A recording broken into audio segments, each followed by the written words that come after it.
Let us start this lecture with a thought process from Antoine Lavoisier, who says, "I consider nature a vast chemical laboratory in which all kinds of composition and decompositions are formed.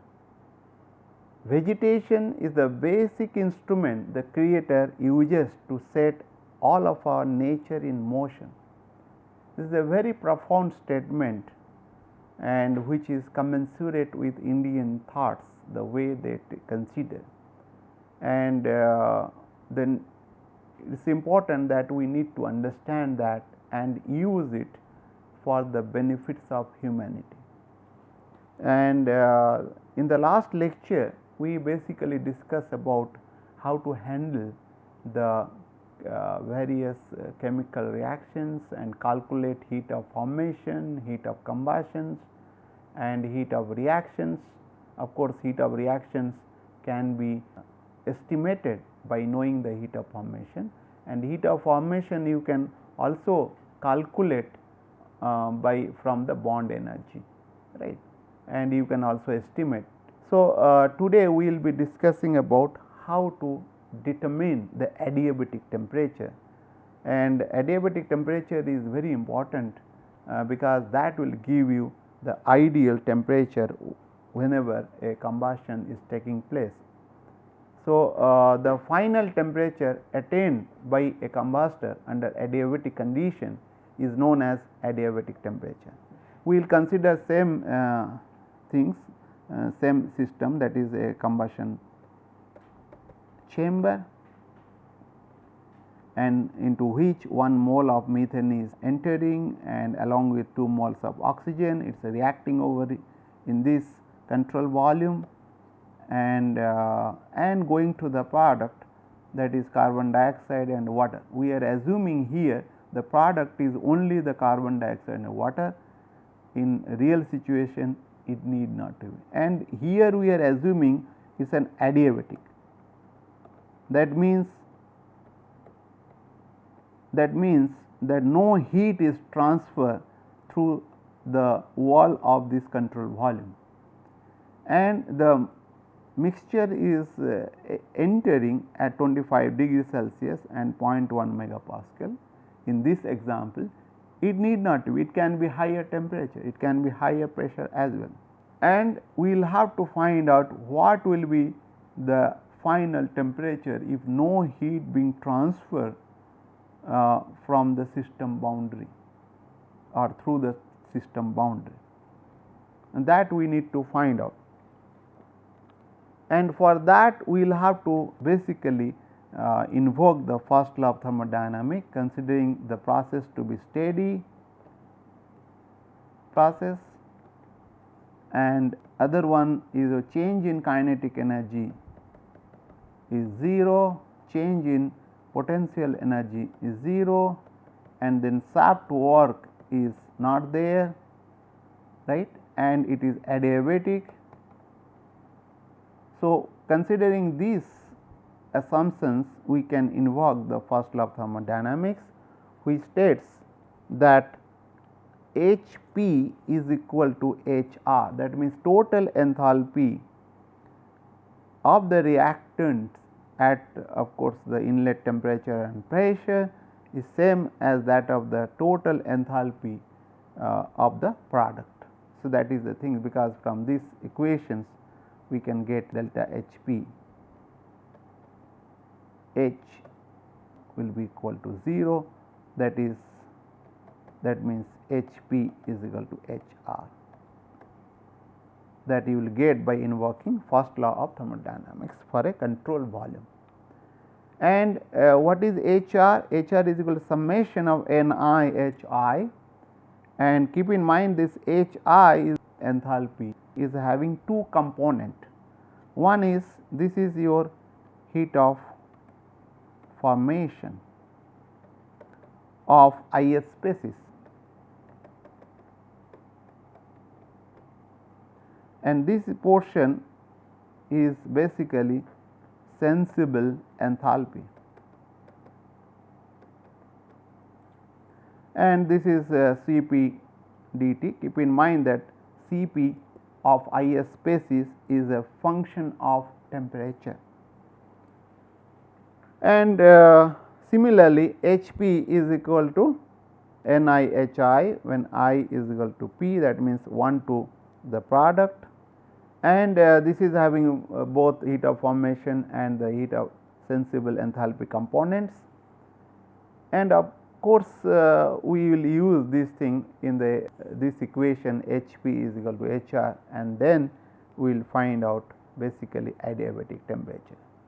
And at 298 Kelvin, we know that H heat of reaction is equal to NiHFi minus NiFi naught.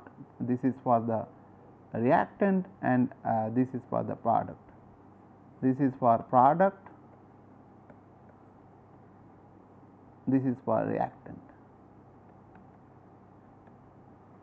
So, this is your heat of formation, and these are basically heat of formation of IS species. And we can write down this is sensible enthalpy, change in sensible enthalpy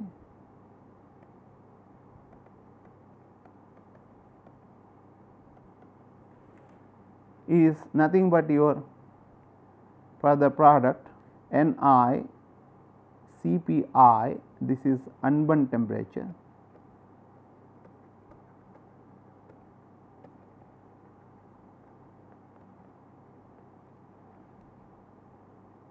and 2 T adiabatic, and Cp as I told is a function of temperature, and this is Ni integral of Cpi dt, and this is for reactants, and this is T naught, this is initial temperature,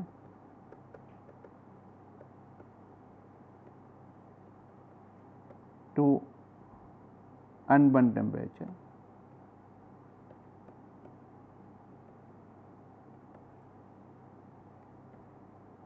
That means before combustion this temperature will be, initial temperature will be different. If it is same like the in the present example, that is the ambient, it is same as the ambient temperature, then naturally this term will be 0 in the present examples, and that is equal to nothing but your heat of reaction, and this expression you can get basically from expression of Hp minus Hr is equal to 0.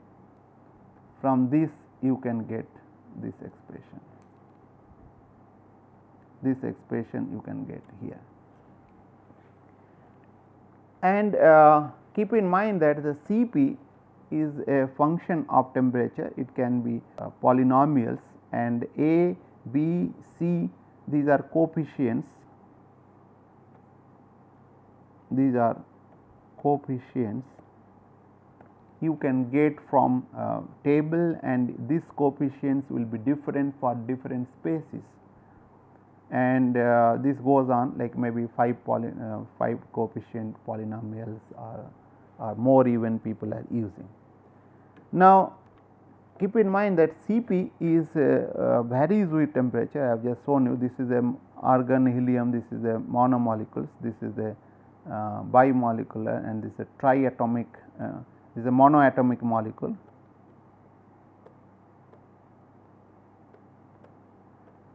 This is biatomic or diatomic molecule, and this is a triatomic molecules. So, you can see that for monoatomic it does not change with respect to time, but the diatomic it is changing and it is not linear. So, therefore, you will have fit it with the polynomials, and of course, the triatomic carbon dioxide whatever is a product which will be there all the time. So, therefore, triatomic. So, you will be it very clearly says that Cp is a function of temperature, particularly for diatomic and triatomic molecules. And if you look at this reactants is at the T naught and P, and then it will be basically heat of reactions which will be generated here. This is your heat of reactions, and the product will be provided will be going the same temperature, and this heat being utilized to enhance this product from T naught to T adiabatic, that is your adiabatic temperature, what we need to find out. Let us look at like how you can do that, and before doing that I must tell you it is very important that we need to know these products, right. For example, reactant of course we will be knowing, but the products we should know it beforehand, and product need not to be carbon dioxide and water for hydrocarbon and oxygen. It may be several other constituents like carbon monoxide, hydrogen, OH, radicals, other things. For that we need to basically look at the equilibrium products, otherwise the adiabatic temperature estimation won't be right. But in our example we will be using most of the time products which will be given. So, let us look at that effect of equivalence ratio on adiabatic flame temperature. As I told that this it will be dependent on the number of mole, it will be this adiabatic temperature will be dependent on the fuel air ratio or fuel oxidizer ratio of the initial mixtures. So, therefore, the adiabatic temperature will be dependent on the equivalence ratio which is shown. So, if TU is 300 Kelvin, that you will see that this is the line, this is basically the 300 Kelvin TU,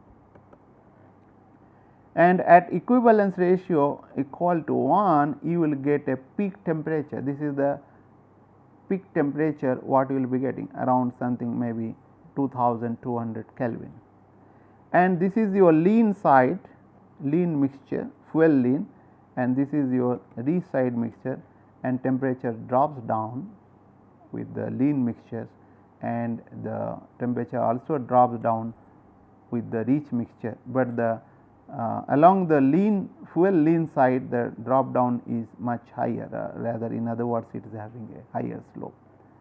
And when the inlet temperature is basically 600 Kelvin or unburnt temperature, then naturally there will be increase in the temperature of the product. For the same equivalence ratio they will be having higher, like something maybe around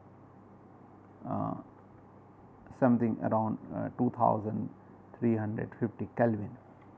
And of course, both the lean side and rich side there will be difference, and difference on the rich side is little much higher as compared to the lean side, because of fact that there will be product which will be there. So, you can see this adiabatic temperature it will be occurring around maybe 1.05 the peak temperature or the maximum temperature, and with increase in inlet temperature from 300 Kelvin the curve is shifted upwards as I have told you earlier, and of course with the increase in adiabatic temperature. So, let us look at the adiabatic flame temperature of typical fuels at a stoichiometric mixture of various combinations. In the first two, what is being shown here in this table is methane air with same unburnt temperature or inlet temperature 300 Kelvin, but the pressure has been increased 0.1 to 2, it is something around 20 times, right, but the temperature increase is very small, something around 70 Kelvin, which is negligibly small. Now, if you compare this with that, like with this, like if you compare methane air for the same pressure, now the temperature has increased from 300 Kelvin to 600 Kelvin, but this is pressure is remaining constant, that you will find that there is an increase in temperature from 2270 at 300 Kelvin of unburnt temperature to 2500 Kelvin when it increases to 600 Kelvin. So, therefore, there is a much increase in temperature. And if I compare with this one, both the things, methane air 0.1 atmosphere pressure, only difference is that instead of air I am using the oxygen here. So, you can find in place of 2200 Kelvin for methane air, the adiabatic temperature becomes basically 3030 Kelvin, which is much higher. That means oxygen plays a very important role, because nitrogen acts as a diluent and it takes all the lot of heat during the combustion. And of course, when I compare this methane air 300 Kelvin 0.1 megapascal, and you will find there is not much difference here. This is 2278 Kelvin, whereas methane air at the same condition it is 2200. Of course, the hydrogen air at 300 Kelvin 0.1, its temperature is quite high. Generally, it is considered to be around something 2400 Kelvin. And as we have already seen that that is basically the oxygen when it is when air is replaced by oxygen for the hydrogen fuel, the temperature again there will be increase in temperature. And of course, the carbon monoxide air, which is having a higher temperature as compared to the methane air, which is very surprising maybe for you people. So, that you keep in mind, and then we could see later on maybe some of the propellants, what will be the temperature. Later on I will discuss. So, adiabatic temperature does not depend much on the nature of hydrocarbon fuel, as long as the oxidizer is air, and whenever the air is replaced by the oxygen, the temperature will be much higher, and the pressure does not affect the adiabatic temperature much. So, as I told you earlier that the chemical equilibrium very is important. And what do you mean by equilibrium?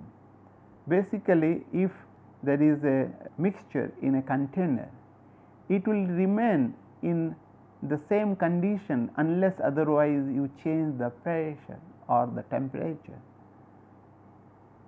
That does not mean that if there is no chemical reactions. The chemical reaction will be going on, and however, the rate of forward reaction will be same as the backward reaction. For example, if I take 2 moles of hydrogen reacting with 1 mole of oxygen going to the product at 2 moles of water, and this is your forward reaction, right, and backward reaction I am showing over here. That means at the equilibrium you can say that rate of decomposition of hydrogen and oxygen to the converted into the water is same as the rate at which the water is decomposed into hydrogen and water. So, that the equilibrium is being maintained, or the chemical equilibrium being maintained. So, note that chemical composition will not change unless there is a change in pressure and temperature, as I told earlier. And how to find out the state of equilibrium is a question, because for finding out the adiabatic temperature we need to know the equilibrium product, and the equilibrium product and should be known, and also its mole fraction or the mass fraction should be known, such that we can get the adiabatic temperature. If for example, in this hydrogen oxygen system, product only need not to be water. It can be S2 hydrogen, and the product can also contain the oxygen, it can contain OH, it can contain H, it can contain several other things as well. So, therefore, all these constituents should be known properly to find out the adiabatic temperature, and unless you know the adiabatic temperature, you do not know really also the combustion product. So, this is a very complex process, one has to look at it, but question arises how to find out the state of chemical equilibrium, and to find out the direction of conversion of reactants we need to invoke the second law of thermodynamics. If you look at the change in entropy of system must be greater than or equal to dq by T, that already we have seen. This is the second law of thermodynamics, and we state that chemical reaction proceeds only in the direction of increasing entropy. When there is a change in increase in entropy, then the process will move, otherwise no. However, from this equation, if the process is adiabatic, then entropy change becomes change in entropy will be greater than equal to 0. So, one can find out the direction of process for an adiabatic system by considering the entropy increase or change in entropy. But if the system is not adiabatic, like case of combustion is taking place, we have to invoke the Gibbs free energy G, because entropy won't work. We know by definition G is equal to H minus Ts and dG is equal to dH minus Tds minus SdT. I am just differentiating this above equation, right, and H is equal to U plus PV, that we know by definition. If I differentiate this, I will get dH is equal to du plus PdV plus VdP. At a constant and pressure and constant temperature, we will get basically this equation. If I will say this will be 0, and similarly here it will be 0. There won't be change in the temperature, there will be change in the pressure, because the pressure and temperature remain constant. And then dG you will get basically, if I can use U dPV here in place of dH,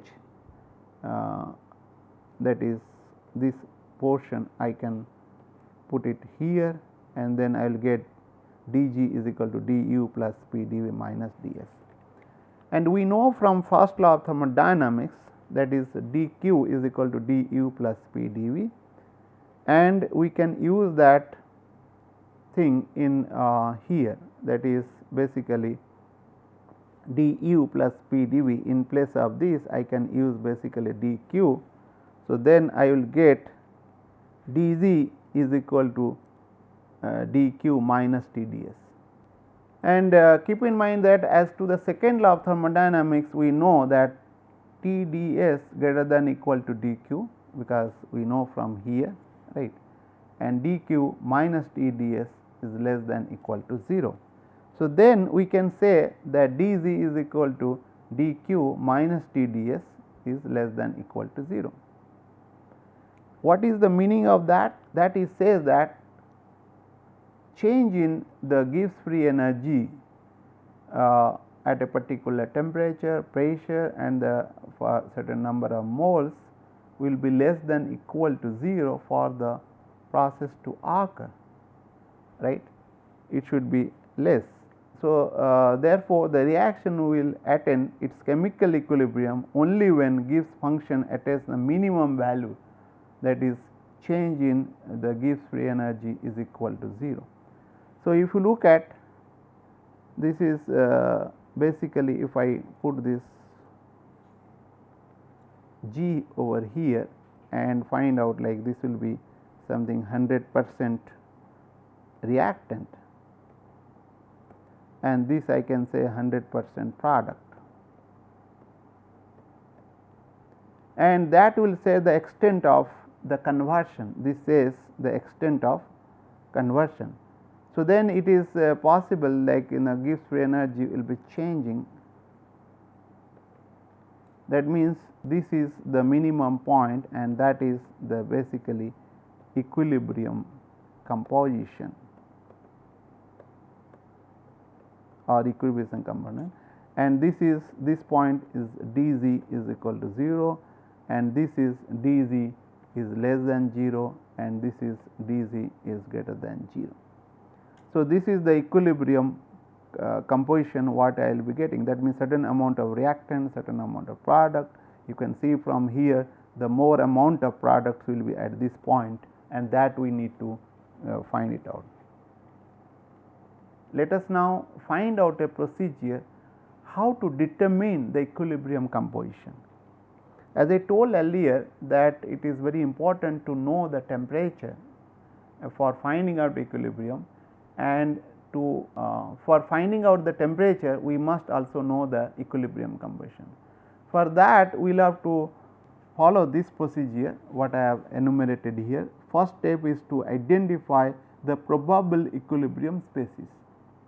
For example, if I am considering hydrogen and oxygen system, so I can have probable species will be hydrogen, oxygen, O, H, OH, and water, and let us say this many or some more also may come. So, then we need to identify the equilibrium reaction scheme for example, hydrogen oxygen, and oxygen may react with H and then like that, and find out equilibrium constants that for each reactions, and strike a balance for elemental conservations that we will have to do, and strike overall mass conservations, and then we will have to find out minimization of Gibbs free energy and solve all these equations by iterative method. Mostly people use the Newton-Raphson method, but you may use some other numerical method for solving these equations.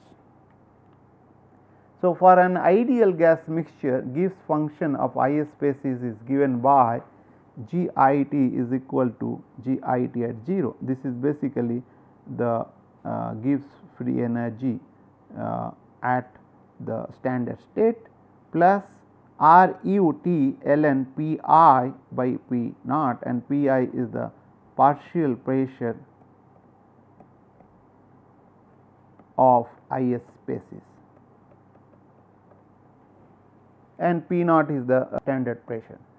So, of course, I have already told you that is Ru is the universal gas constant, and this is the Gibbs function of Is species standard condition at standard condition, and the Gibbs function for an ideal mixture will be G mixture will be NiGiR, right, and it will be, as I told, it will be two component. One is the Gibbs function at the of Is species at standard state, and this is the change due to the change in partial pressure or the mole fractions of the species.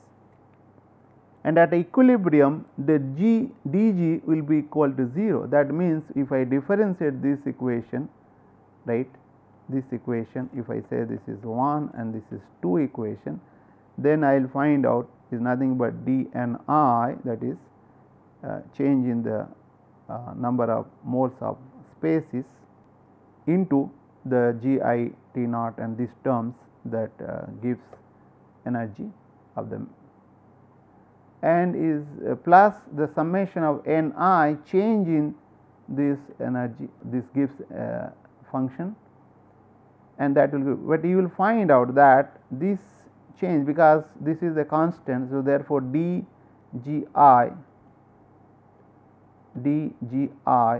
T naught will be 0, this term will be 0, right. And you will also find out that change in ln Pi is equal to dPi by I is equal to 0. So, therefore, this term will be equal to 0. That means, since pressure is remaining constant, therefore, the change in the partial pressure of Is species will be 0, and then the dg mixture will be nothing but your change in the number of moles of species, summation of that over this is equal to 0. So, let us consider the A moles of species A reacting with B moles of species B going to the C moles of product C and D moles of product D, and the change in number of moles for each species will be dNA is equal to minus Ka, and where K is the proportionality constant, and similarly dNB is equal to minus Kb, and dNc is equal to Kc, and dNb is equal to Kd. So, this is from the law of mass action, and by using this we can substitute this above relations in the Gibbs function that we had derived, that is change in Gibbs, and we can put this thing over here, that is for the reactant side will be A dN A, if I consider like A is equal to GIA T plus RU ln this is for the species A, and this is for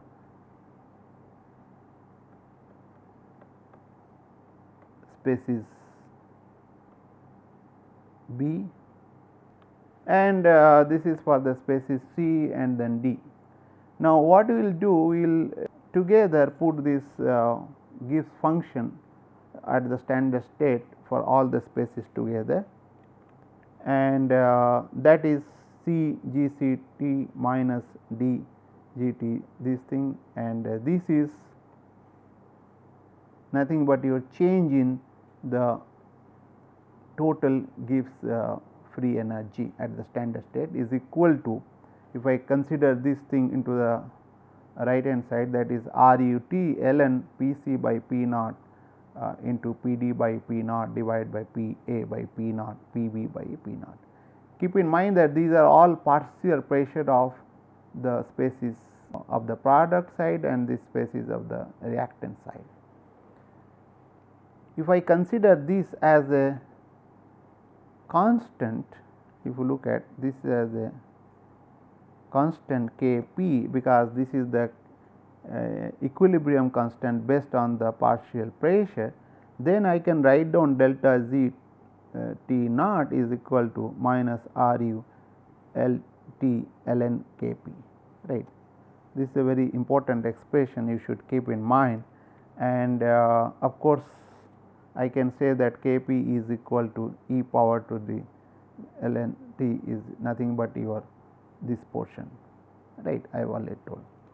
So, keep in mind that Pi is nothing but Yi P, that already we have seen. This is your in terms of mole fractions, and then I can express this Kp as in forms of the mole fraction, that is Yc power to the Cc is your coefficient, stoichiometric coefficient, Yd divided by Ya, Yb power to the b into P, this is your by P naught, because this is the pressure, this is the standard pressure, and this is the pressure of the pressure of combustion chamber. If it happens to same as the standard pressure, P is equal to P naught, then this will be 1, and if it is a different pressure, it may be these terms has to be considered also. So, keep in mind that if I know this Kp and I can find out this mole fraction of the species, provided I know for this I should know the temperature, that means this temperature is known, this I can get from the table, the data, basically this data the standard gives a function from standard table. We can get this gives free energy from the standard table, and by knowing that, of course, you can get this delta G, provided you know this coefficient of the reactions what we are considering. So, therefore, it is very important, that means the Kp is a function of temperature, is dependent on that, and also this equilibrium space is also dependent on temperature. So, this means and also vice versa, that means these constituents the mass fraction of the space is also is dependent on the temperature, as I told earlier. So, we will consider an example, that is, if carbon dioxide gas is heated to 3000 Kelvin at constant pressure of 0.2 megapascal, determine percentage of carbon dioxide that can be dissociated into carbon monoxide and oxygen during this process. So, at 3000 what is given here is 3000 Kelvin, temperature is given, but in real situation temperature is not known, you will have to guess it and then go on doing that, and pressure is of course must be known 0.2 megapascals, and we need to find out percentage of carbon dioxide dissociated during these reactions, and the reaction is carbon dioxide is going to the product of carbon monoxide and oxygen, and in this case the stoichiometric coefficient is 1 for the carbon dioxide, stoichiometric coefficient for carbon monoxide is 1, and oxygen it is half. So, according to ideal gas behavior for all component, equilibrium constant can be expressed as Kp is equal to Yco, this is coefficient power to the Yco, and Y oxygen power to the YO2 divided by YCO2 power to nu CO2, and P by P naught, and in this case keep in mind this is your 0.2 megapascal, and whereas this is generally is 0.1 megapascal. So, therefore, it is something 2 is there, therefore, you cannot really neglect it. So, let x moles of carbon dioxide dissociated into CO, then what we will get? We will get 1 minus x CO2, that is the remaining, and YCO and ZO2 will be, that means these are unknown, these are unknown, these are unknown things, we need to find out this. So, we will have to do a C balance, because as I told you, we will have to do elementary balance 1 minus x plus y. So, if you look at this is cancel it out, this is nothing but y is equal to x, that is the things. And similarly, if I do O balance both the left hand side and the side, you will find this is equal to 2 and this is 2 1 minus x, right, because oxygen carbon dioxide is there already from this equation, then y plus 2z, then if you simplify it you will get z is nothing but your x by 2, z is equal to x by 2. And total number of moles you should check it, because that is important to check whether you have done right or not. You will find total number of moles is 1 minus x plus y plus z, and that happens to be 1 plus x by 2 is equal to total n number of moles. Keep in mind that this is important because of fact that we will be expressing in terms of the mole fractions. So, therefore, the mole fractions is all given here, that is 1 minus x divided by 1 plus x by 2, this is here, that is the mole fraction, and x by 1 plus x by 2, and this is the mole fraction for oxygen. And now what we will do, we will just put these things mole fractions, this is into this over here,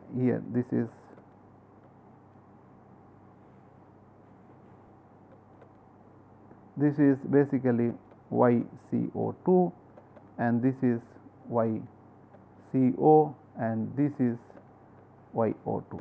So, we will substitute over in this expression, I can say this is equation 1, and then we will calculate how it will be. So, for that of course, we can find out these values as a delta G naught from the table, right, from table of Gibbs free energy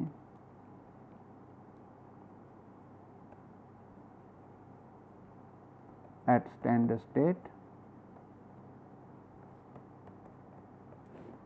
and of course, knowing these constituents, and then so of course, these things we know already. So, therefore, substituting values in the above equations, we can find out this is 4.948 and these mole fractions we are substituting over here, and then you can solve these equations, and this happens to be cubic equations, and it is not that easy to solve. You can use a iterative method or you can use some numerical method to solve this equation. By solving this equation iteratively, we can solving it by iteratively we can get x is equal to 0.8643, right.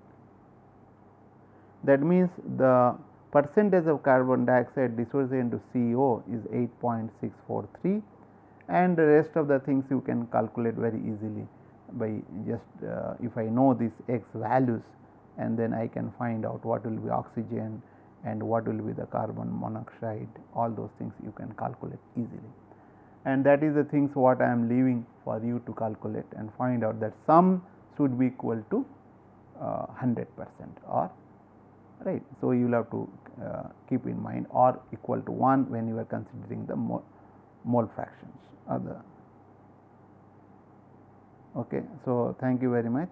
We can see in the next lecture about the ideal rocket engines and how to analyze by considering ideal flow in the rocket engine. Thank you very much.